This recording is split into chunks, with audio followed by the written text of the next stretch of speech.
Everyone, welcome to एड्यूहैप। मैं हूं प्रिया शर्मा और आज हम करने जा रहे हैं आपके सीबीएसई सिंप्लीफाइड सीरीज में इंग्लिश फर्स्ट फ्लाइट में से अगली story, that is from the diary of Anne Frank. ठीक है, अब ये एन फ्रैंक की डायरी है। अब जिसकी डायरी होती है वही अपनी डायरी लिखता है, तो इसका भी जो लेखक है, इसका भी जो राइटर है वो है एन फ्रैंक। ठीक है, जब एन फ्रैंक ने अपनी डायरी लिखी और उस चीज को हम पढ़ रहे हैं, उन्होंने अपने बारे में लिखा है, वो एक ऑटोबायोग्राफी है। जब हम किसी के बारे में लिखते हो वो एक बायोग्राफी होती है। ठीक है, जब मैं अपने बारे में लिखूं, एन फ्रैंक ने खुद के बारे में लिखा है, वो एक ऑटोबायोग्राफी है। ओके, नेक्स्ट आपको ये चीज पता होनी चाहिए, एन फ्रैंक बहुत ही फेमस नाम है आज के टाइम पे।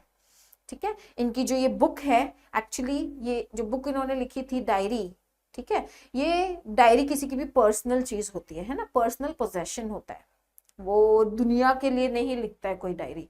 यहाँ पे एन फ्रैंक ने भी जो अपनी डायरी लिखी थी वो खुद के लिए लिखी थी, किसी को दिखाने पढ़ाने के लिए नहीं लिखी थी। लेकिन चीजें ऐसी हुई, लाइफ उनकी ऐसी थी कि इट पब्लिश्ड।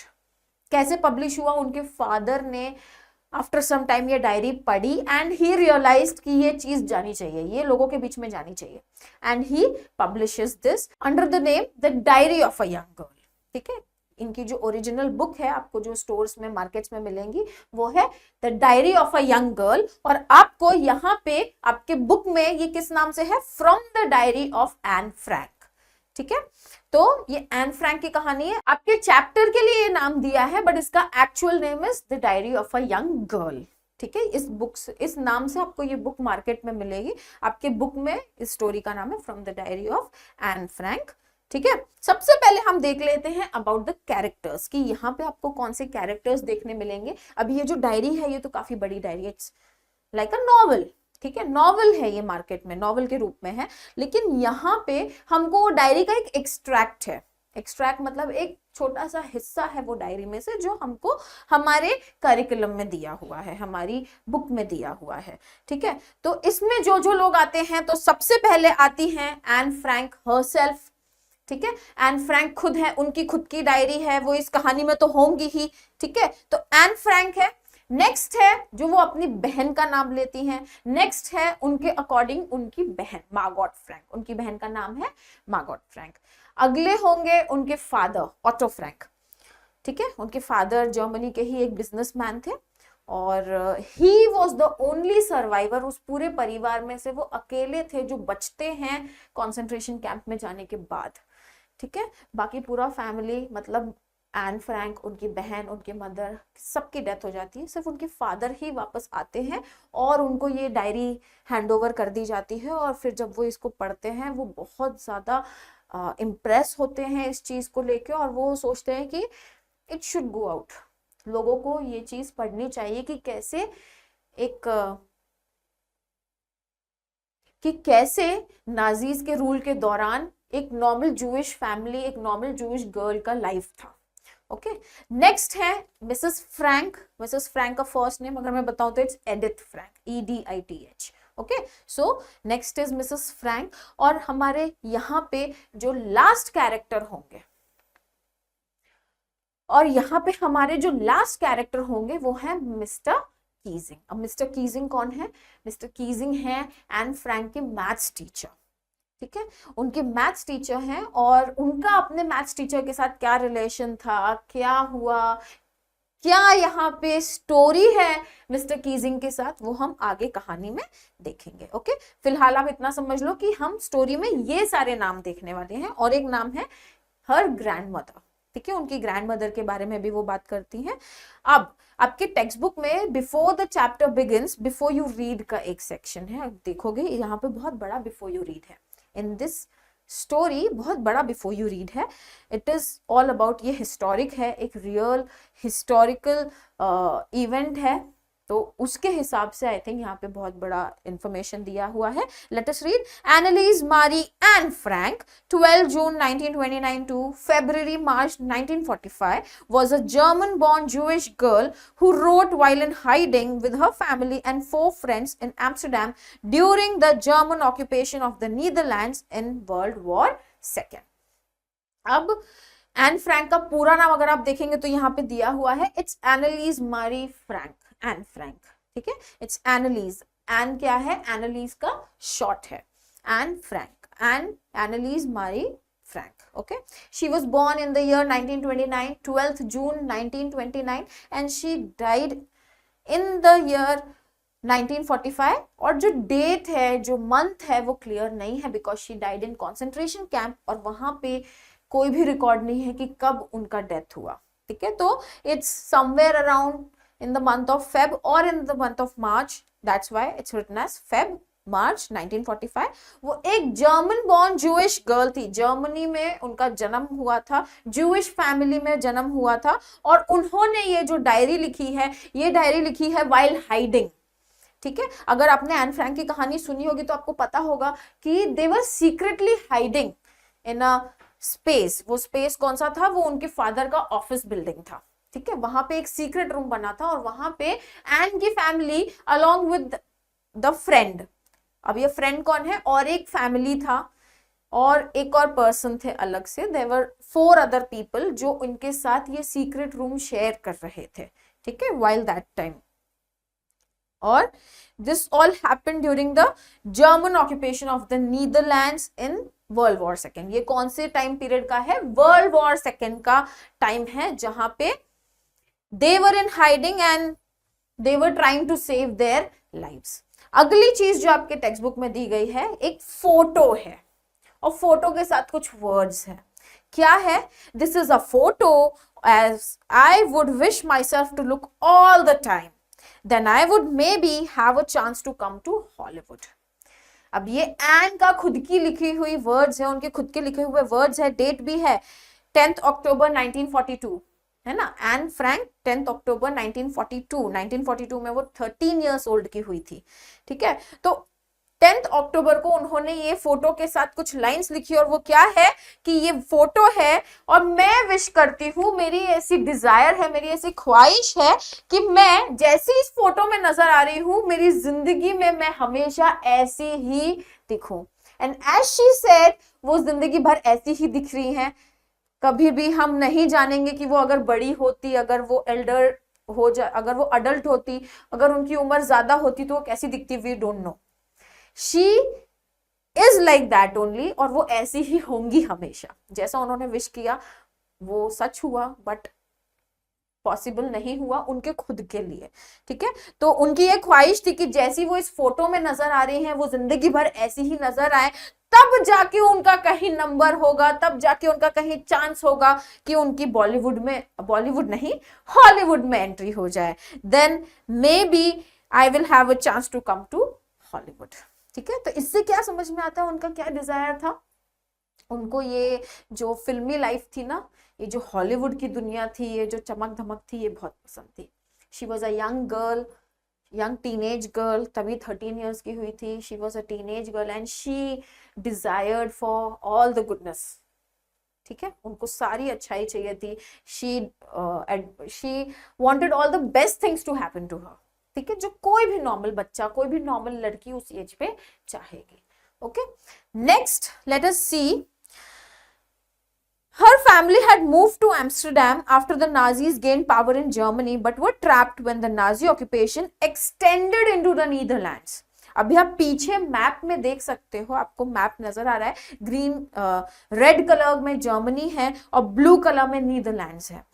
तो क्या हुआ, वो लोग जर्मनी में रहते थे, but they moved to Netherlands. जब जर्मनी में हिटलर रूल करने लगे, जब वो पावर में आए, नाजीज पावर में आए in Germany, they moved to Netherlands, but यहां भी they were trapped, यहां पे भी वो लोग फंस गए, क्योंकि जो नाजी ऑक्यूपेशन था it extended into the Netherlands। वो जर्मनी से नीदरलैंड्स भी पहुंच गया, नाजी का जो रूल था वो जर्मनी से नीदरलैंड्स भी पहुंच गया, और यहाँ पे उनको लग रहा था कि वो बच जाएंगे, लेकिन ऐसा नहीं हुआ, यहाँ पे भी they were trapped। Okay? As persecutions against the Jewish population increased, the family went into hiding in July 1942 in hidden rooms in her father Otto Frank's office building. अब जैसे जैसे जूइश पॉपुलेशन के अगेंस्ट अत्याचार बढ़ते गए, बहुत ज्यादा, दे वर tortured, बहुत बुरे हाल में उनको रखा जाता था कॉन्सेंट्रेशन कैंप में। आपने सुना होगा गैस चेम्बर हुआ करता था, बहुत सारे लोगों को भर दिया जाता था गैस चेम्बर में, एंड उसमें पॉइजनस गैस रिलीज कर दी जाती थी, and they used to suffocate and die there only. ठीक है, तो बहुत सारा टॉर्चर जूइश लोगों के खिलाफ होता था। अब यही सब चीजें देखते देखते ये फैमिली, एन फ्रैंक की फैमिली हाइडिंग में चली गई इन द मंथ ऑफ जुलाई 1942 में। जुलाई के महीने में वो लोग उस सीक्रेट रूम में चले गए, और वो रूम कहाँ था, मैंने आपको ऑलरेडी बताया, उनके फादर के ऑफिस बिल्डिंग में था। ठीक है, they were there for quite a good amount of time. After 2 years in hiding, अब हाइडिंग में वो लोग 2 साल तक थे। The group was betrayed and transported to the concentration camp system, where Anne died of typhus in Bergen-Belsen within days of her sister Margot Frank. अब यहाँ पे बता दिया गया है कि वो 2 साल तक हाइडिंग में थे, 2 साल तक किसी तरह वो लोग छुपे हुए थे, and finally they were betrayed. उनके जानने वाले जो ये जानते थे कि यहाँ पे ऑटो फ्रैंक की ऑफिस बिल्डिंग में फ्रैंक फैमिली रुकी हुई है अलोंग विद 4 अदर पीपल, किसी ने तो इंफॉर्मेशन दे दी नाजीज को, और नाजीज ने आके इनको कैप्चर कर लिया, इनको ले गए to the concentration camp system, और वहां पे एन का डेथ हो गया बिकॉज ऑफ टाइफस। टाइफस अभी एक ऐसा बीमारी था, एक ऐसा डिजीज था जो कॉन्सेंट्रेशन कैंप में फैल रहा था। ठीक है, तो पहले उनकी बहन मार्गोट फ्रैंक का डेथ हो गया because of typhus, and within days of Margot Frank she also got infected and she too died of typhus. ठीक है, वहीं उनकी मदर के बारे में यहाँ नहीं बताया, but let me tell you, उनकी मदर एडिथ फ्रैंक का भी डेथ हो गया था बिकॉज ऑफ स्टार्वेशन। ठीक है, भूख की वजह से उनका डेथ हो गया था, उनसे दिन रात काम कराया जाता था, बहुत सारी सफरिंग्स होती थी वहां पे, लाइफ नहीं थी लोगों की, they just had to suffer, काम करो, बस खड़ा करके रखते थे वहां पे। और क्या होता था, बस ऐसे खुले मैदान में लाइन से लोगों को खड़ा करके रखा है, और जो बचा है, जो खड़ा है वो खड़ा है, और जो जिसमें नहीं है हिम्मत, गिर रहे हैं, बेहोश हो रहे हैं, वहीं पे मर रहे हैं, और ऐसे बॉडीज उठा के लेके जाते हैं। ठीक है, this is what all happened. बहुत बुरा हुआ था उस समय पे विद जूइश पीपल। ठीक है, Next, her father Otto, the only survivor of the group, returned to Amsterdam after the war ended. अब जैसे मैंने आपको ऑलरेडी बता दिया कि उनके फादर थे जो ओनली सर्वाइवर थे इस फैमिली में से, वो अकेले बचे थे इस फैमिली में से, बल्कि उस सीक्रेट रूम में जो लोग छुपे हुए थे ना, 8 लोगों में से सिर्फ he was the only one who came back. ठीक है, he was the only survivor जो वापस आए, एम्स्टरडैम आए। और कब आए, व्हेन द वॉर एंडेड, जब वॉर खत्म हो गई, जब नाजीज को उनके रूल को खत्म कर दिया। ठीक है, to find that her diary had been saved, और उन्होंने वापस आके क्या देखा कि जो उनके पहचान वाले थे, जो उस जगह पे after they were taken away, ठीक है, नाजीज जब इनको परिवार को लेके चले गए, एन की पेपर्स इधर उधर बिखरी पड़ी थी ये डायरी की, तो ये सारा डायरी उन लोगों ने प्रिजर्व करके बचा के रखा था, and as Otto Frank returned, उन लोगों ने ऑटो फ्रैंक को ये डायरी एन फ्रैंक की हैंड ओवर कर दी। Convinced that it was a unique record, he took action to have it published in English under the name The Diary of a Young Girl. जब auto Frank ने ये जो pages थे ये पढ़े, ही वॉज कन्विंस्ड, वो मान गए थे कि ये एक बहुत ही यूनिक रिकॉर्ड है। क्यों यूनिक रिकॉर्ड है, मैंने ये भी आपको पहले बताया कि नाजीज रूल के दौरान जो एक normal Jewish family, normal Jewish young girl की लाइफ कैसी जा रही थी, क्या क्या हुआ था, क्या क्या सफरिंग्स थी, कैसे वो लोग बस ट्राई कर रहे थे कि ये दिन निकल जाए, सरवाइव करने की कोशिश कर रहे थे, इसलिए ये एक यूनिक रिकॉर्ड था। उस समय का और कोई रिटन रिकॉर्ड नहीं है, बस यही एक रिकॉर्ड है। ठीक है, इस तरीके का, इतना पर्सनल। तो उन्होंने डिसीजन लिया कि मैं इसको पब्लिश करूंगा under the name the diary of a young girl. English में पब्लिश किया, the diary of a young girl. The diary was given to Anne Frank for her 13th birthday and chronicles the events of her life from 12 June 1942 until its final entry of 1st August 1944। ठीक है, अब इस diary में क्या था, ये diary उनको अपने 13th बर्थडे पे मिला था। 12 जून 1942 को उनका 13th बर्थडे था। उस बर्थडे में एज अ बर्थडे प्रेजेंट उनको ये डायरी दी गई थी। तब से एंट्रीज थी, 12 जून 1942 से एंट्रीज थी, और फाइनल एंट्री उस डायरी में हुई थी 1 अगस्त 1944 की। ठीक है, फाइनल एंट्री 1 अगस्त 1944 की हुई थी। तब से उनके लाइफ के जो इवेंट्स हैं वो उसमें उन्होंने दर्ज किए थे, वो उसमें उन्होंने लिखे थे। Okay, It was eventually translated from its original Dutch into many languages and became one of the world's most widely read books. अब originally it was written in Dutch, ठीक है, डच लैंग्वेज में लिखा गया था। उसके बाद ये कई सारे लैंग्वेजेस में लिखा गया, ट्रांसलेट करके कई सारे लैंग्वेजेस में लिखा गया और फिर इसको पब्लिश किया गया, और ये बना world's most read widely read books. ठीक है, वन ऑफ द, मतलब ऐसी कई सारी बुक्स है, लेकिन एन फ्रैंक की ये बुक उन सारी बुक्स में से एक बुक है जो बहुत ज्यादा पढ़ी गई है, जो बहुत सारे लोगों ने पढ़ी है। Okay, There have also been several films, television and theatrical productions and even an opera based on the diary. अभी आपको मालूम है ऐसे कोई रियल इवेंट्स होते हैं, ऐसे कोई रियल लाइफ इंसिडेंट्स होते हैं, तो इनको बहुत ज्यादा मिलता है, प्रमोशन मिलता है। तो इनकी स्टोरी को भी, एन फ्रैंक की स्टोरी को भी टेलीविजन शोज, थिएट्रिकल प्रोडक्शंस और ओपेरा में भी बनाया गया है। ठीक है, इसका करीब 1 घंटे का ओपेरा है। ओपेरा क्या एक सिंगिंग के तरीके से, इन अ वे ऑफ सिंगिंग ओपेरा होता, ओपेरा आपको पता होगा, it's a way of singing. तो वैसे ही एन की कहानी ओपेरा के थ्रू बताई गई है। ठीक है, तो एन की ये जो कहानी है ये कई तरीकों से लोगों को देखने मिल सकती है, लोग पढ़ भी सकते हो, उन्हें सुनना है, उन्हें देखना है, it's available in every form. Next, described as the work of a mature and insightful mind, the diary provides an intimate examination of daily life under Nazi occupation. अब जैसे कि उनके फादर को रियलाइज हो गया था कि ये एक यूनिक रिकॉर्ड है ना, तो इस काम को और क्या नाम मिला है कि ये एक मैच्योर और इनसाइटफुल माइंड का काम है। एक ऐसे पर्सन का जो मैच्योर है, जिसका बहुत ही थॉटफुल माइंड है। किसी एरे गहरे आदमी ने नहीं लिखी हुई बुक लगती है ये, हम अभी स्टोरी पढ़ेंगे, अगर आपने पढ़ी भी होगी तो आपको पता होगा जो उनके विचार थे, जो उनकी बातें थी, बहुत गहराई से सोचती थी वो हर एक चीज के लिए। ठीक है, तो इसीलिए it is described as the work of a mature and insightful mind.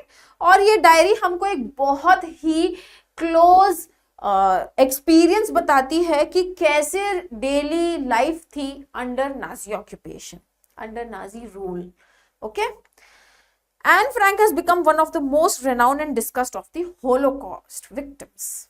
Holocaust मतलब बहुत ज्यादा डिस्ट्रक्टिबल, बहुत ज्यादा ऐसा चीज जहां पे लोगों ने बहुत फेस किया, terrible.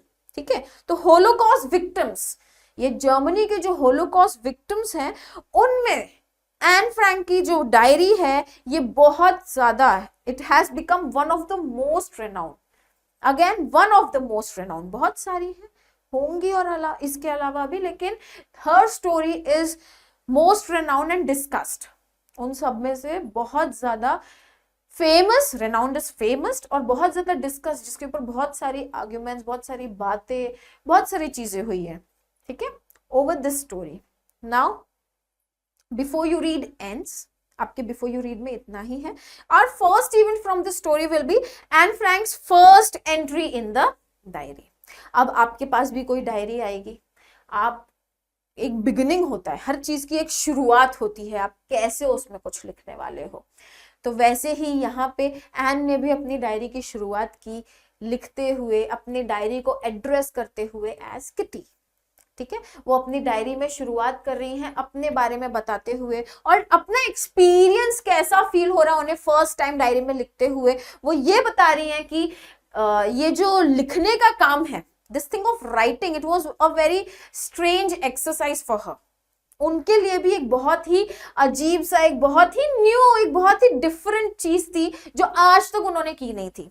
She had never written anything about herself. ये पहली बार होगा कि आज वो डायरी में लिखने जा रही थी। ठीक है, हम सबको पता है when she got her diary, 12 जून 1942 को उनका 13th बर्थडे था, और अपने इस बर्थडे में she received a diary as a birthday present. उनके फादर ने उनको ये डायरी गिफ्ट की थी।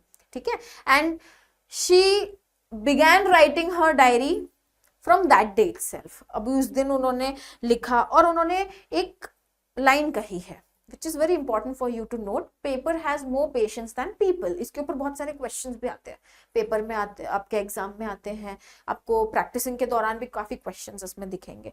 तो paper has more patience than people. Why she said this, उन्होंने ऐसा क्यों कहा? क्योंकि आप खुद भी ये समझ सकते हैं, एक पेपर पे आप एक ही बात 1000 बार ही क्यों ना लिख दो, पेपर आपसे कभी सवाल नहीं पूछेगा कि क्या एक बात बार बार लिख रही है या क्या एक बात बार बार सुना रही है। लेकिन आप एक पर्सन को एक ही बात बार बार बोलेंगे तो that person will get fed up, eventually वो आपसे परेशान हो जाएगा, वो आपसे बात ही करना छोड़ देगा, है ना। तो उनकी ये बात यहाँ पे है कि उन्होंने अपनी डायरी के लिए कहा है that paper has more patience than people, ठीक है। और वो अपनी डायरी को अपना बेस्ट फ्रेंड मान रही हैं, वो अपनी डायरी में एंट्रीज कैसे कर रही हैं, उसको अपना बेस्ट फ्रेंड मानते हुए, क्योंकि शी बिलीव्स कि उनकी लाइफ में कोई फ्रेंड नहीं है, ठीक है। इस बारे में और आगे हम देखेंगे। तो her first entry in the diary is about herself, about why she is writing the diary, ठीक है। वो डायरी में क्या सोच के लिख रही हैं, डायरी क्यों उनको चाहिए, क्योंकि उनके लाइफ में एक रियल फ्रेंड की कमी है, और आज उस रियल फ्रेंड की कमी पूरा करने के लिए कौन आ गया उनकी लाइफ में, उनकी वो डायरी आ गई है, to replace the position of a real friend. Next is her childhood and family. अब उन्होंने अपने बारे में शुरुआत ही तो कर दी कि मैं डायरी लिख रही हूँ अपने, क्योंकि मेरे लाइफ में एक कमी है, मेरे लाइफ में एक रियल फ्रेंड नहीं है, ठीक है। और दूसरी बात ये भी है कि कोई क्यों एक 13 साल की लड़की की बातें सुनने में कौन इंटरेस्टेड होगा, ठीक है। अब वो आगे बढ़ती हैं और अपने चाइल्डहुड और अपने फैमिली के बारे में बताती हैं अपनी डायरी को, ठीक है।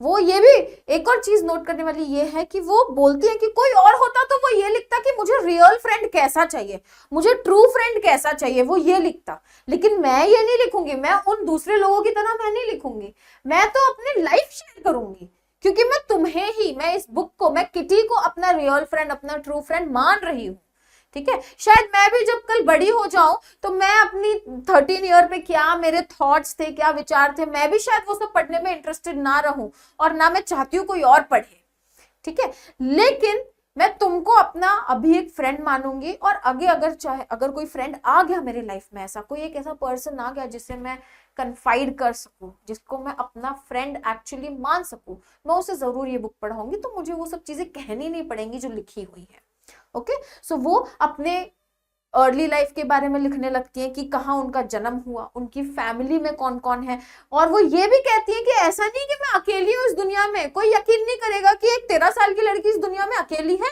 नहीं, ऐसा है भी नहीं, मैं अकेली नहीं हूँ, मेरे करीब 30 लोग हैं, मेरे करीब नियरली आई हैव 30 फ्रेंड्स, जिनको 30 ऐसे लोग हैं जिनको मैं फ्रेंड बुला सकती हूँ, but they are friends, they are not real friends और क्लोज फ्रेंड्स और ट्रू फ्रेंड्स जिनको मैं हर एक बात शेयर कर सकूं, ठीक है, जिनसे मैं बहुत ज्यादा पर्सनल बातें शेयर कर सकूं या व्हाटएवर, जिनको मैं अपना मान सकूं, ऐसा कोई भी फ्रेंड मेरा है नहीं, ठीक है। और फैमिली भी है, वो अपने फादर को मोस्ट अडोरेबल फादर कहती है, इस वर्ल्ड का मोस्ट अडोरेबल फादर कहती है अपने फादर को, और वो क्या बताती हैं आगे कि मेरे फादर 36 इयर्स के थे और मेरी मदर 25 इयर्स की थी जब दोनों की शादी हुई थी। उसके बाद मार्गॉट का जन्म हुआ, उसके बाद एन का जन्म हुआ, ठीक है। अब उनके अर्ली लाइफ में क्या हुआ, शी वॉज वेरी यंग, और इनको, मार्गॉट को और एन को उनकी ग्रैंड मदर के पास, आचेन में उनकी ग्रैंड मदर के पास छोड़ के दोनों auto Frank and Edith Frank, उनके मदर एंड फादर दोनों चले गए टू हॉलैंड। हॉलैंड क्यों गए, ये सोचते हुए क्योंकि यहाँ पे जर्मनी में नाजीज आ चुके थे, ये सोचते हुए कि हम वहां पे बच जाएंगे, ठीक है।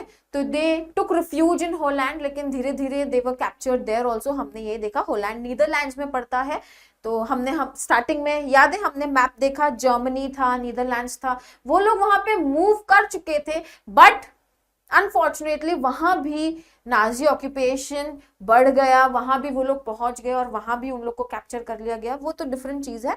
बट उन्होंने अपनी अर्ली लाइफ के बारे में बताया कि मैं छोटी थी, शी वॉज यंग, और उनको और उनकी बहन मार्गॉट फ्रैंक को दोनों को ग्रैंडमदर के पास छोड़ दिया गया था, और इनका जन्म हुआ था फ्रैंकफर्ट में, ठीक है, पहले ये जर्मनी के फ्रैंकफर्ट में रहते थे, वहीं दोनों बहनों का जन्म हुआ और वहां से मदर फादर निकल गए होलैंड। होलैंड में अपना शायद सेटअप कर रहे होंगे, रहने के लिए सब कुछ इंतजाम कर रहे होंगे। That's why they left both the sisters with the grandmother Aachen में छोड़ दिया। अब वहां पे अपना सारा सेटअप कर लेने के बाद में भी उन्होंने मार्गोट को अपने पास बुला लिया इन द मंथ ऑफ दिसंबर।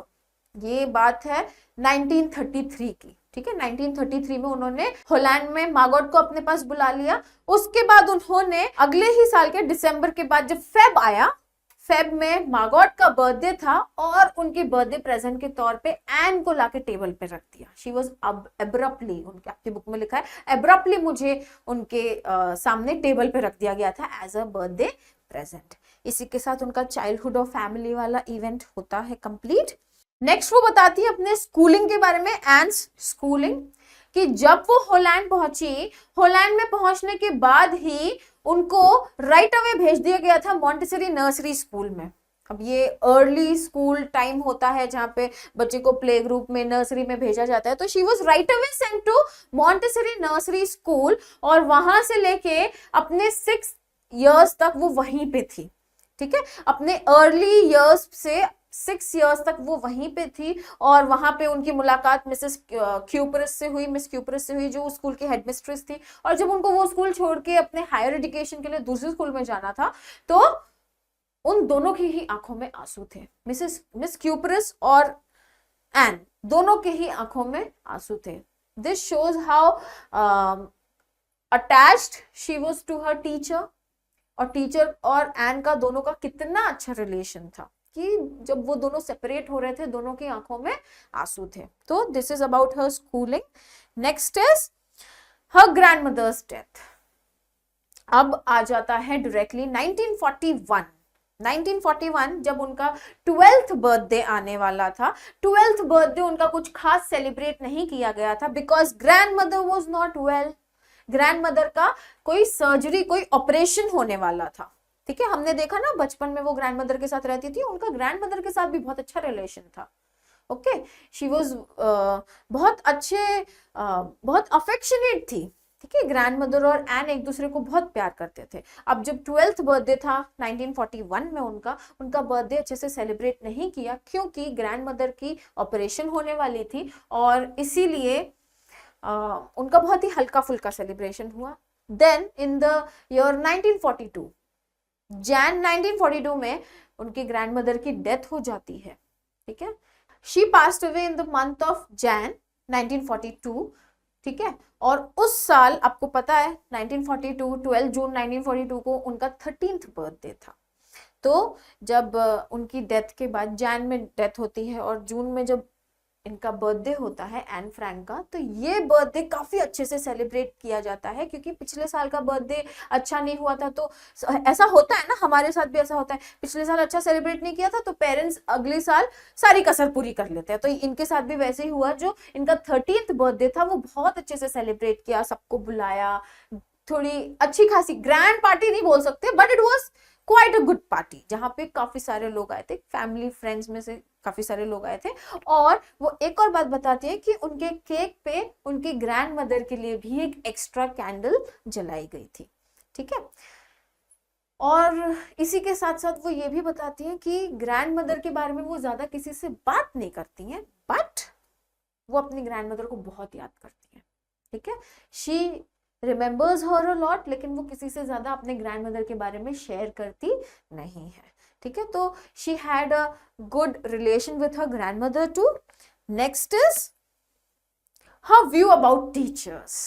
अब यहाँ पे वो एक बहुत ही इंटरेस्टिंग बात कहती है कि टीचर्स, अब मैं पहले ही ये बता देती हूँ आप लोगों को कि वो इस अर्थ के सबसे अनप्रिडिक्टेबल क्रीचर्स होते हैं टीचर्स, ठीक है, जिनके बारे में आप कुछ अंदाजा नहीं लगा सकते कि अब ऐसे हैं कल वैसे हो, यू नेवर नो, ठीक है। कब उनका मूड अच्छा है, कब बिगड़ जाए, कब क्या डिसीजन ले ले। They are unpredictable creatures on the earth, ठीक है। This is what her words are, okay. अब इसी के आगे कंटिन्यू करते हुए वो अपने डायरी में यहाँ पे अब एक एंट्री करती हैं जहाँ पे वो अपने लाइफ के एक इवेंट के बारे में बता रही है। यहाँ आती है मिस्टर कीजिंग की कहानी। ठीक है। मिस्टर कीजिंग की कहानी तो थोड़ी आगे आएगी। यहाँ शुरुआत किस चीज की होती है कि क्लास सारी घबराई हुई है, क्योंकि अब क्लास को पता चलने वाला है वो डिसीजन कि कौन फेल होगा और कौन पास होगा, कौन फेल होगा और सेम क्लास में रह जाएगा और कौन पास होके आगे प्रमोट हो जाएगा। ठीक है, तो सब लोग घबराए हुए हैं, लेकिन मैं बहुत कूल हूं, बहुत काम हूं, मुझे मेरे लिए और मेरे दोस्तों के लिए कोई चिंता नहीं है, क्योंकि as I told you, teachers are the most unpredictable creatures on the earth. तो यू नेवर नो, मैं बहुत अच्छे से जानती हूँ कि मेरा कुछ टेंशन नहीं है, मैं तो पास आउट हो जाऊंगी, मैं तो निकल जाऊंगी। ठीक है, बस उसको एक चीज की चिंता थी, उसको बस चिंता थी मिस्टर कीजिंग की, क्योंकि बाकी सारे सब्जेक्ट्स में तो सब कुछ ठीक था। उन्होंने अपने टीचर्स के बारे में भी बताया कि टोटल 9 टीचर्स थे स्कूल में। ठीक है, 9 में से 7 मेन थे और 2 विमेन थी, 7 मेल टीचर्स थे और 2 फीमेल टीचर्स थे। उसके बाद she comes to mister Keesing कि बाकी सारा सब्जेक्ट तो ठीक है, बट मैथ्स में मुझे थोड़ा प्रॉब्लम है, क्योंकि मिस्टर कीजिंग और मेरी कुछ बनती नहीं है। ठीक है, बिकॉज मैं बहुत बात करती हूँ क्लास में और मेरा बात करना मिस्टर कीजिंग को पसंद आता नहीं है, और उसी लिए उन्होंने मुझे पनिशमेंट दी। पनिशमेंट के तौर पे क्या किया, बात करने की पनिशमेंट पे उन्होंने सबसे पहले उनको एक ऐसे दिया। ठीक है, मैथ्स के टीचर ने उनको एक ऐसे लिखने को कहा और the title was a chatter box. उनको जो सबसे पहला ऐसे मिला वो था अ चैटर बॉक्स, इस टाइटल के ऊपर लिखने के लिए। तो उस समय पे तो वो सोच रही थी कि अब मैं इस बारे में क्या लिखूंगी, बट इस चीज को, इस थॉट को रिजेक्ट करते हुए उन्होंने सोचा कि इस चीज का टेंशन मैं बाद में लूंगी, फिलहाल कॉन्सेंट्रेट। उसके बाद जब वो घर गई उस दिन, उन्होंने अपना बाकी सारा होमवर्क कंप्लीट करने के बाद उस नोट पे ध्यान गया कि ऐसे का जो लिखा था, जहां उन्होंने उस चीज पे ध्यान गया, और अब वो उस बारे में सोचने लगी कि मुझे इसमें क्या लिखना चाहिए। ओके आपको ऐसे ही होता है ना, कोई भी टॉपिक मिलता है तो first you have to think about that कि आपको इसमें क्या लिखना है। तो उन्होंने भी वही किया, उन्होंने सोचा मैं इसमें क्या लिखूं। फिर उन्होंने सोचा कि कोई अगर मेरी जगह कोई और होता तो वो कुछ भी लिख सकता था। ठीक है, रैम्बल ऑन एनीथिंग, कुछ भी लिखेगा, 2-2 वर्ड्स के बीच में ज्यादा स्पेस छोड़ देगा, बहुत लंबा चौड़ा हो जाएगा उससे। आपको मालूम है, हम भी कई बार ऐसे ही करते हैं अपने एग्जाम्स में। ठीक है, तो उन्होंने वही सोचा कि अगर कोई और होता तो वो कुछ भी लिख देता, 2 वर्ड्स के बीच में ज्यादा स्पेस छोड़ छोड़ के लिख दो, बहुत अच्छा खासा बड़ा ऐसे हो जाएगा, लेकिन पूछा कुछ और है, लिख कुछ और दोगे, ऐसा हो जाएगा। लेकिन उनका क्या मानना था, what she wanted to do, she wanted to prove it कि उनका टॉकेटिव होना उनके कंट्रोल में नहीं है, that she can't control her talkativeness and she can't be quiet. उनको कुछ कन्विंसिंग आर्ग्यूमेंट्स लिखने थे और मिस्टर कीजिंग को ये प्रूव करना था कि मैं इस चीज को ठीक कर सकती नहीं हूं। फाइनली वो लिखते लिखते उन्होंने 3 फुल पेजेस लिख दिए। टू हर सेटिस्फैक्शन उन्होंने 3 पेजेस लिख दिए, और 3 पेजेस लिख के वो सेटिस्फाइड हुई कि हाँ, अब मैं ये होमवर्क अपने सर को दे सकती हूँ, मिस्टर कीजिंग को दे सकती हूँ, एंड आई कैन प्रूव कि नहीं, बात करना इज अ नेसेसिटी, मैं अपने आप को बात करने से रोक सकती नहीं हूं। मिस्टर कीजिंग देखते हैं, बहुत एंजॉय करते हैं। अब एक दिन तो बीत जाता है, 1-2 दिन के बाद मिस्टर कीजिंग फिर उसको एन फ्रैंक को अगला होमवर्क देते हैं। ठीक है, homework given as punishment again, वो फिर से देते हैं। दिस टाइम उनका टाइटल होता है एन इनकॉरेजिबल चैटर बॉक्स, एक ऐसा चैटर बॉक्स जिसको सुधारा नहीं जा सकता है, जिसको रेक्टिफाई किया जा सकता नहीं है। ठीक है, तो इस पे वो फिर से लिखती हैं ऐसे, और यहाँ पे वो देती हैं कुछ साइंटिफिक चीजें। ठीक है, यहाँ पे अपनी इस ऐसे में वो साइंटिफिक बातें लिखती हैं कि बात करना एज अ स्टूडेंट, बात करना एक स्टूडेंट का ट्रेट है। ठीक है, मेरा हर स्टूडेंट का ट्रेट होता है, हर स्टूडेंट का एक हैबिट होता है कि वो बात करेगा, और साथ ही साथ मेरी मदर भी मेरे ही जितनी टॉकेटिव है, अगर मुझसे ज्यादा नहीं होगी तो मेरी ही जितनी टॉकेटिव है, तो इनहेरिटेड ट्रेट्स का तो मैं कुछ कर ही नहीं सकती हूँ। सो इट इज नॉट, इस ये बोल के वो क्या एक्सप्रेस करना चाहती है कि मेरे लिए तो इम्पॉसिबल है अपनी बातों को कंट्रोल करना, फिर भी I will try to control myself, I will try कि मैं अपनी जो बात करना, मेरा जो टॉकेटिवनेस है, मैं इसको थोड़ा कंट्रोल करूं, but I can not promise, क्योंकि ये चीज मेरे कंट्रोल में ही नहीं है। With scientific facts she states this. ठीक है, अभी ये वाला ऐसे देने के बाद भी 2 दिन बीत जाते हैं, 2 दिन तक उनको कोई शिकायत नहीं होती है। अब 2 दिन के बाद he again gets irritated, he again gets angry or what, पता नहीं, होते भी हैं कि नहीं नाराज, उनको मजा आ गया शायद देते देते। This time he gives quack quack quack said mistress Chatterbox। ये टाइटल वो दे देते हैं एन फ्रैंक को, ठीक है। अब एन फ्रैंक सोच रही है, जैसे उनको ये टाइटल मिला वो सोच रही है कि मैं अब क्या लिखूं, क्योंकि अब मेरा जो भी क्रिएटिविटी था, जो भी इनोवेटिवनेस था, सब खत्म हो गया। अब मैं इस चैटरबॉक्स थीम के ऊपर, इस चैटरबॉक्स टाइटल के ऊपर मैं अब ज्यादा कुछ लिखने की कैपेसिटी मेरे पास बची नहीं है। व्हाट टू राइट नेक्स्ट, ठीक है। तो लकीली ऐसा होता है कि उनकी एक फ्रेंड है सैन, जो अच्छी है इन पोइट्रीज।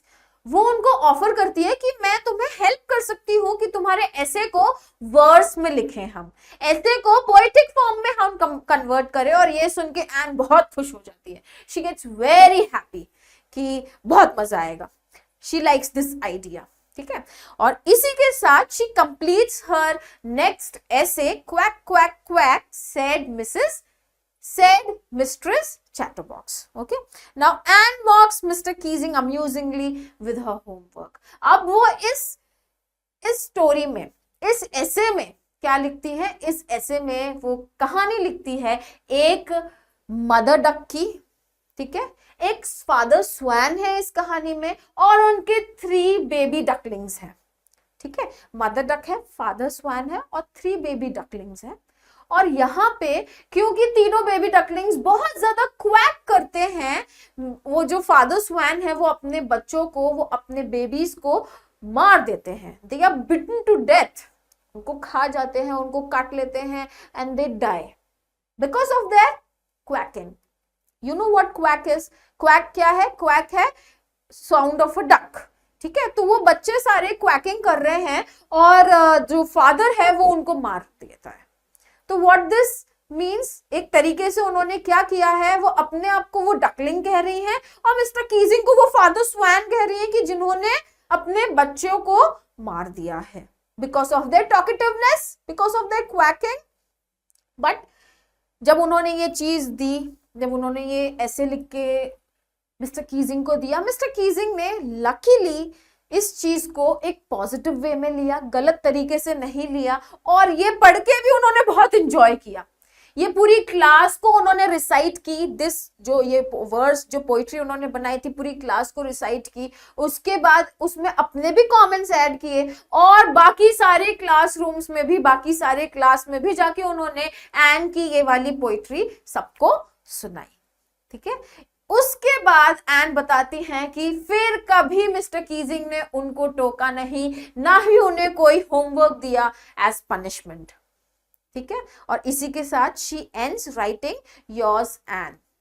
डायरीज ऐसी होती हैं, डियरेस्ट किटी से उन्होंने ये कहानी शुरू की थी स्कूल की, और एंड किया डियर योर्स एन के साथ। इसी के साथ कहानी खत्म होती है। आई होप आप सबको ये कहानी समझ में आई हो। एन फ्रैंक की बहुत ही इंटरेस्टिंग छोटी सी प्यारी सी कहानी आपके एक्सट्रैक्ट दिया गया है टेक्स्ट बुक में। अभी के लिए इतना ही। कोई भी क्वेश्चंस हो, कोई भी डाउट्स हो, कमेंट सेक्शन में पूछ लेना। मिलेंगे अगले चैप्टर के साथ।